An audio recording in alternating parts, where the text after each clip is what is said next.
ने मुझे मारा, जलील किया। ये मेरा सर देख लें, ये मेरा सर इसके शोहर ने करवाया है। तो आपके जवाई ने आपका जो सर है वो गंजा करवा दिया है कि ये 2-2.5 लाख रुपए की बिक्री थी, तुमने बिक्री क्यों नहीं होने दी। ये सलमान ने मेरी टेंट करवाई है, अपने यारों दोस्तों से, नौकरों से ये सब काम किया है। मैं पैदाशी मुताज हूँ। शोहर कहाँ है आप? 15 साल हो गए मुझे छोड़ के गए हुए। बच्चियों की शादी होगी दोनों की हो गई है, लेकिन मैंने नहीं कराई। किसने कराई है? बच्चियों ने खुद की है, भाग गई थी। बड़ी बच्ची भाग गई थी, छोटी बच्ची को घर से उठा के ले गए थे। उसकी शोहर की माँ, शोहर भट्टी ये कहता है कि 2 नंबर धंधा करो। मेरे मोहल्ले में इसका बेटा आया था, कहता है कि मेरी अम्मी तो मेरा अबू ना तुम्हारी बेटी को बेचने लगे, तुम्हारी बेटी से नाइट लगवाने लगे। मुझे कहा मुझे नाइट का नहीं पता, वो नाइट क्या होती है। वो कहा जो मियाँ बीवी काम करते हैं वो नाइट होती है। मेरे जवाई ने मुझे इसी तरह बोला है, ना मेरे सर पे भाई है, ना शोहर है, ना बाप है, ना मेरा कोई ताया चाचा मेरे सर पे है। मुझे अकेली औरत समझकर, बेवा समझकर ये मेरे पे ये कर रहे हैं कि इनकी बेटियां धंधा करेंगी तो हम खाएंगे। अस्सलाम वालेकुम नाज़रीन, मैं हुमैरा बाइकर लेडी टीवी के साथ। नाज़रीन, इस टाइम मेरे साथ एक बुजुर्ग माजी मौजूद है जिसने एक मासूम बच्ची की जान बचाई, उसको सेल होने से बचाया और उन जालिमों ने उसकी सजा इसको क्या दी, इसके सारे बाल कट कर दिए और इसको गंजा कर दिया। इससे हम बात करते हैं, इससे पूछते हैं कि वो कौन लोग थे और उन्होंने ऐसा क्यों किया और वो बच्ची कौन थी। अस्सलाम वालेकुम। वालेकुम सलाम। क्या नाम है आपका? मेरा नाम ज़ैनब। कहाँ की रहने वाली है? मैं लाहौर की दाता साहब अच्छा दादा। पीर मक्की कटरी में रहती हूँ। अच्छा, तो कितने बच्चे हैं आपके? मेरी माशाल्लाह से 2 बेटियाँ हैं, बेटे?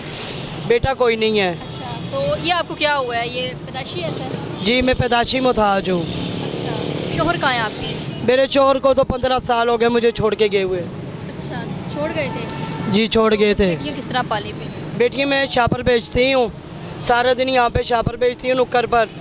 तो शाम को जो सेल होती है शापरों की, रोटी दूध चीज़ें ये लेके जाती हूँ। अच्छा, बच्चियों की शादी होगी दोनों की? बच्चियों की शादी दोनों की हो गई है, लेकिन मैंने नहीं कराई। किसने कराई है? बच्चियों ने खुद की है, भाग गई थी। अच्छा, भाग गई। बड़ी बच्ची भाग गई थी, छोटी बच्ची को घर से उठा के ले गए थे। वो कौन थे जो उठा के ले गए? ये सस्ते होटल में रहते हैं।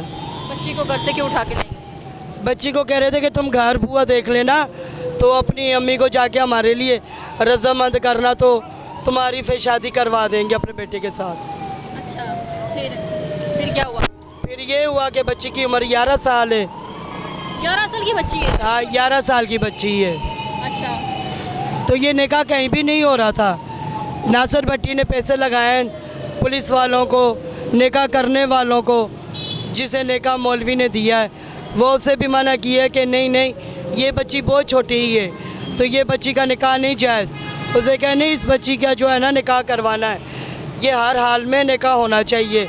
तो उन्होंने कम से कम ये 20-30 हज़ार रुपया वो मौलवी को देके बच्ची 11 साल की बच्ची की ज़िंदगी बर्बाद कर दी। उसका निकाह कर दिया? हाँ उसका निकाह कर आपकी दिया। रजामंदी थी? मेरी रजामंदी कोई नहीं है। अच्छा, फिर बच्ची किधर है? बच्ची मेरे साथ ही है। अभी उसके बच्चे शोहर के साथ नहीं रहती? नहीं शोहर के साथ नहीं रहती, 2 महीने हो गए मेरे पास आए हुए। क्या हुआ है? शोहर उसका कहता है कि भाई उसकी शोहर की माँ, शोहर भट्टी ये कहता है नासिर भट्टी के 2 नंबर धंधा करो। बच्ची से कहते हैं? जी उन्होंने ना मेरे मोहल्ले में इसका बेटा आया था, ठीक है। मेरा बेटा जब मोहल्ले में इसके आया है, मेरे हमसाए थे, एक घर मेरा था दूसरा घर उनका था।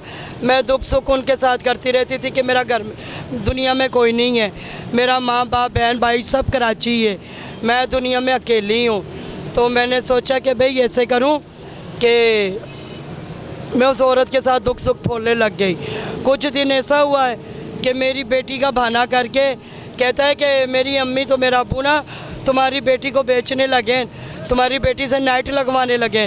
मुझे कहा मुझे नाइट का नहीं पता, वो नाइट क्या होती है। वो कहा जो मियाँ बीवी काम करते हैं वो नाइट होती है। मेरे जवाई ने मुझे इसी तरह बोला है। मैंने उसकी बात सुनी, मैंने इसके ससुर को बात की, मैं क्या फ़ौरन तौर पे मुझे लड़की मिला, जहाँ से भी लेकर आ मुझे लड़की मिला। यानी कि वो आपकी बेटी से गलत काम करवाने लगे थे? लेकिन गलत काम करवाया नहीं था, कराने लगे थे, मजबूर कर रहे थे, जलील कर रहे थे। फिर जो है ना लड़की ने नहीं किया, लड़की वापस मेरे पास आ गई। अच्छा, तो ये क्यों ऐसे क्यों कर रहे हैं आप लोगों के साथ? ये आपका जो जवाई है ये इसलिए से करते हैं कि मैं मोहताज हूँ, मेरा कोई बोलने वाला नहीं है, मैं बेसहारा बेआसरा बैठी हूँ। ना मेरे सर पे भाई है, ना शोहर है, ना बाप है, ना मेरा कोई ताया चाचा मेरे सर पे है। मुझे अकेली औरत समझकर, मजबूर समझकर, बेवा समझकर ये मेरे पे ये कर रहे हैं कि इनकी बेटियाँ धंधा करेंगी तो हम खाएंगे। अच्छा, आपकी बेटियों से धंधा करवाना चाहते हैं? जी। तो आपके साथ क्या किया उन्होंने, क्या तशद्दुद किया आपके मेरे साथ ये किया कि लड़की थी नाम उसका था, नाम बच्ची का भूल गई, अभी आपको बताया था। तो वो बच्ची थी, वो महल 10 साल की थी। इसके बेटे ने ज़ोर ज़बरदस्ती की, उसकी इज़्ज़त ख़राब करने के चक्करों में लगा रहा है। फिर वो लड़की जो है ना अपना आप छुड़ा के भागी वहाँ से, उसको बंदे पड़वा दिए, उठा के जाके बेचने के लिए इरादे कर रहे थे। लेकिन वो लड़की को मैंने छुड़ा दिया, बचा लिया, क्योंकि मैं भी बेटियों वाली हूँ। सलमान भट्टी का बेटा जो है लड़की बेचने के लिए गया था, मैंने उससे लड़की वापस करवाई। उसके माँ बाप ने मुझे मारा, जलील किया। ये मेरा सर देख लें, ये मेरा सर इसके शोहर ने करवाया है, खतीजा के शोहर ने, सलमान ने। तो उसे खतीजा आपकी बेटी की? जी मेरी बेटी है। मतलब आपके जवाई ने आपका जो सर है वो गंजा करवा दिया है कि ये 2-2.5 लाख रुपए की बिक्री थी, तुमने बिक्री क्यों नहीं होने दी?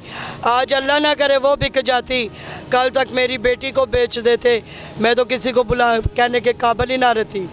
अगर मैंने किसी की इज़्ज़त बचाई है ना, मेरी अल्लाह बचाएगा। यानी कि किसी की बेटी की आपने वो जान बचाई है, उसको जान बिकने से बचाई। आपने बचाया और उन्होंने उल्टा आपका सर जो है वो गंजा कर दिया। हाँ, ये सलमान ने मेरी टेंट करवाई है, अपने यारों दोस्तों से, नौकरों से ये सब काम किया है। अच्छा, खुद नहीं किया? खुद नहीं किया। उन्होंने कहा इसको पकड़ो तो मारो, क्योंकि इसने हमारी 2-2.5 लाख रुपए की सेल ख़राब करवा दी। सेल प्यारी थी या इज़्ज़त प्यारी है? पहले भी ये काम करते हैं? ये पैदाशी ये काम करते हैं, 2 नंबर धंधा। इनकी वाइफ करती है, इनकी जो है बेटी करती है, सलमान करता है, फिर उसके बाद ये करता है भट्टी, नासर करता है। तो इन्होंने तो पूरी मार्केट खरीदी हुई है। पूरी मार्केट वाले मेरे रास्ते की दीवार बन जाते हैं कि पर्चा कोई कामयाब नहीं होगा, क्योंकि ये अमीर है, मैं गरीब हूँ। इनके पास जलालत के पैसे हैं, मेरे पास गरीबी के पैसे हैं, मेहनत के पैसे हैं। तो आपकी बेटी की तो वहाँ पे निकाह हुआ है, अब उसका क्या बनेगा? उसका निकाह ये अल्लाह ही जानता है। आप बता रही थी बेटी को अब मतलब बच्चा भी एक उसको होने वाला है। हाँ, बच्चा होने वाला, वो सामने है। आप उसका देखो, अल्लाह ही हाफ़िज़ है। ये 2 नंबर लोग हैं, इन्होंने ड्रामेबाजी से इससे निकाह किया है कि भाई ये 2 नंबर धंधा करेगी। कितनी गलत है कि किसी की बेटी के साथ आप इस तरह कर सकते हैं, ज़बरदस्ती पहले निकाह करवाया, फिर उससे धंधा करवाने के चक्करों में है। जी, वो तो मेरी बड़ी बेटी का भी कह रहे थे। इसका जो बेटा है ना भट्टी का, नासर भट्टी का बेटा कह रहा था कि मेरी मम्मा ने कहा है कि खतीजा तो आ गई है तेरी दुल्हन बनकर, किसी तरीके से मरियम को खींच के लेकर आओ कि ये दोनों बहनें धंधा करेंगी और हम माँ बेटे बैठ के खाएंगे। यानी कि धंधे के लिए लोगों की जो बेटियां उनको निकाह उन्हें करते अपनी हैं। बेटी की इज्जत की नहीं परवाह, अच्छा। अपनी बेटी की इज्जत की नहीं परवाह। अगर वो माँ अच्छी होती ना, आप बिक जाती, लेकिन अपनी बेटी को ना बेचती। कितना दुख होता होगा कि पब्लिक वालों को सुन के कि एक माँ इज्जत के लिए रो रही है, एक माँ अपने हाथों से इज्जत बेटी की बेच रही है। नाइटें लगाना कोई सौखा काम होता है कि अल्लाह पाक किसी की माँ ऐसे ना करे, किसी की माँ को जो है ना अल्लाह पाक इतनी तौफीक ना दे कि अपनी बेटी के जिस्म का सौदा करके खाए। क्या कहना चाहेंगे जो लोग आपको देख रहे हैं? जो मुझे देख रहे हैं, एक तो मैं उनसे इंसाफ मांग रही हूँ, पहले भी मेरे साथ इंसाफ कोई नहीं हुआ, आज ये आखिरी बार न्यूज़ दे रही हूँ कि मेरे साथ इंसाफ होना चाहिए। इन जालिमों को जो है ना पकड़ के अंदर करें, क्योंकि लोगों की बहनें बेटियाँ बिकती हैं, ये तो व्यापारी हैं, हम तो इज़्ज़त वाले लोग हैं। ठीक है, अल्लाह ना करे मेरी जगह या मेरी बेटियों की जगह आपकी बेटी होती, आप क्या करती वहाँ पे? आप मुझे जवाब देना बाजी कि आप क्या करती? सारी बात है, पुलिस के हवाले करते हैं, हम जाते हैं FIR करवाते अगर हैं। पुलिस वाले ना सुनेंगे तो क्या करेंगी? क्यों नहीं सुनेंगे पुलिस वाले? ये आप जहर खा के मरेंगी, मुझे तो जहर के काबिल छोड़ा हुआ है इन्होंने। हम क्यों जहर खाएं? जहर वो खाएं। मेरी क्यों नहीं सुनती अदालत? मुझे क्यों नहीं इंसाफ दे रहे?